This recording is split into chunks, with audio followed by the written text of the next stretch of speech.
Today we're taking a trip down memory lane in my favorite 4-seat convertible. This is the E46 M3 convertible. Why so much? Perfect balance, great level of horsepower, and just enough fun to put a huge smile on your face every single day.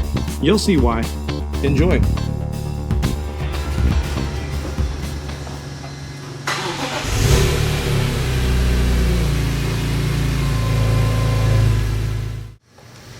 Now under the hood of this M3, you're going to find the 3.2 liter inline 6 that's familiar to all the M3 cars.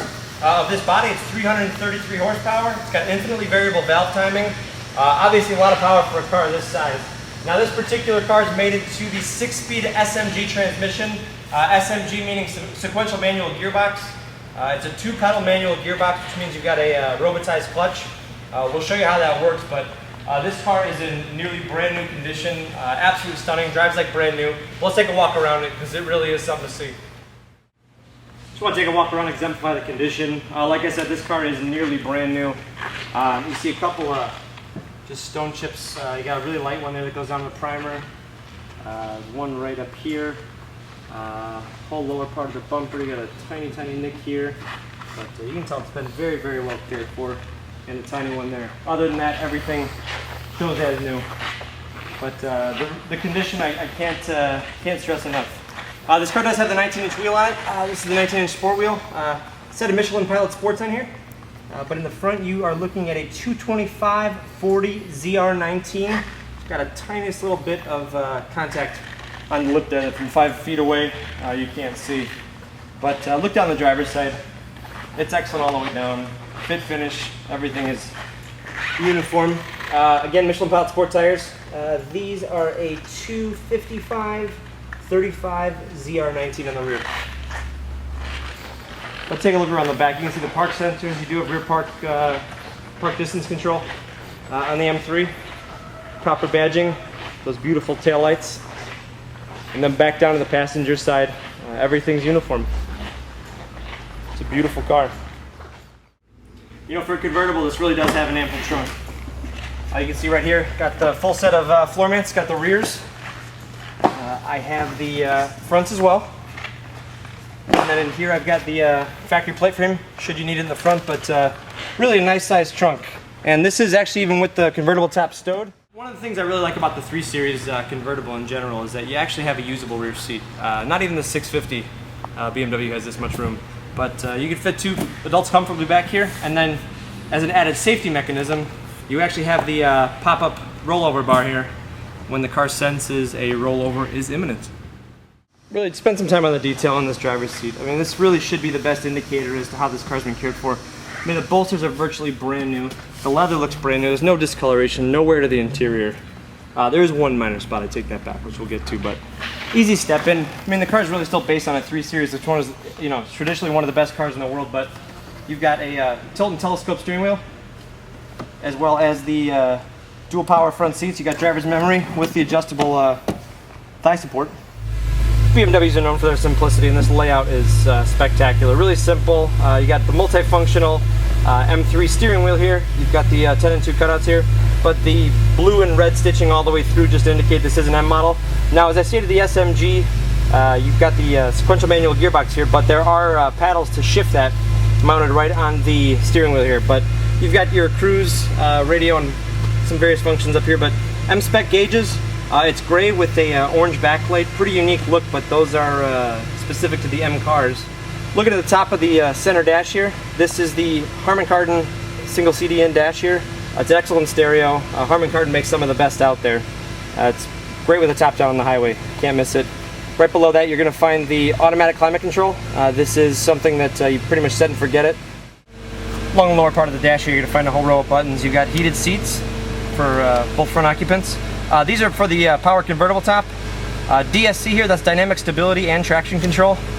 Just hit this button, it'll actually defeat that.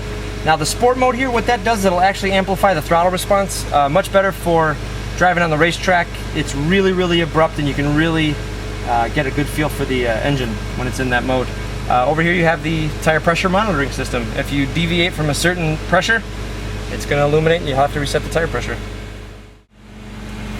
This is the shifter for the SMG transmission. To start, it's in neutral right now, which is just the middle setting. To engage reverse, with my foot on the brake, I just go over and up. You can see it engages the R logo on the readout. But then just to go to the traditional manual mode, I just pop it over into the shift gate, and it illuminates 1. Now I can pull back to upshift, push forward to downshift, or if I push it over one more time, it goes into the drive mode where the computer will actually manage the shifting for me, and it drives very similar to what any sort of automatic would. This little button here will actually change the shift parameters, whether it is the firmness of the manual shift or the timing of the automatic shift. But just to note, the only real issue with the interior is this kind of strange bubbling under here. That is really the only wear and tear I can show you on the whole interior. But other than that, this is really an amazing car. I think it's time we go for a spin.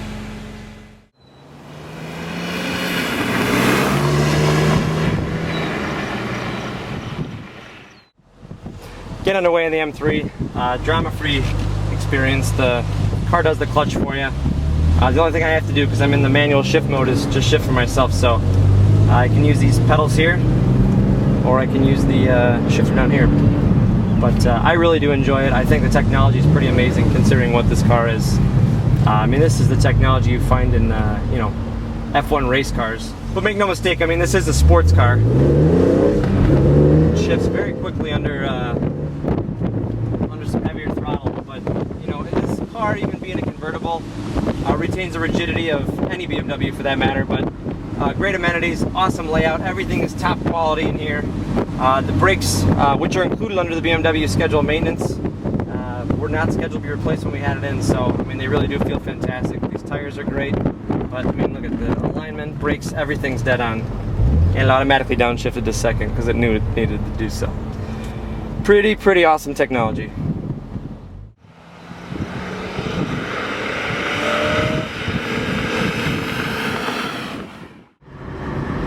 Dangerous Dave and I are out clocking a little lap on the highway, but I mean, we got the top down, we're going 65 miles an hour. I mean, this is a nice, serene, sunny, well, partly sunny, I should say, summer day. Not many other places you'd probably want to spend another afternoon, but this really is a very comfortable, livable car. In daily duty, it doesn't beat you up at all. I've got it in the fully automatic mode right now. If I want to switch lanes, it'll still downshift like any other sports car without having to touch it. But if I want to go back in the manual mode, I can always just pull the shifter right back, and then I get all that response right back. Alright, just to give you the idea what this thing's capable of, we are in the highest shift parameter right now with sport mode on.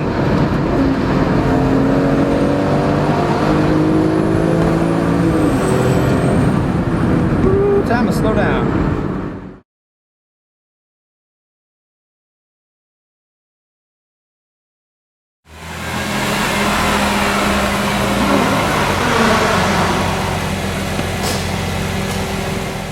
I'm curious as to how many other cars you can take to the track, not have to shift yourself, sit 4 adults in, be able to drop the top in, and still have the comfort and luxury of a BMW.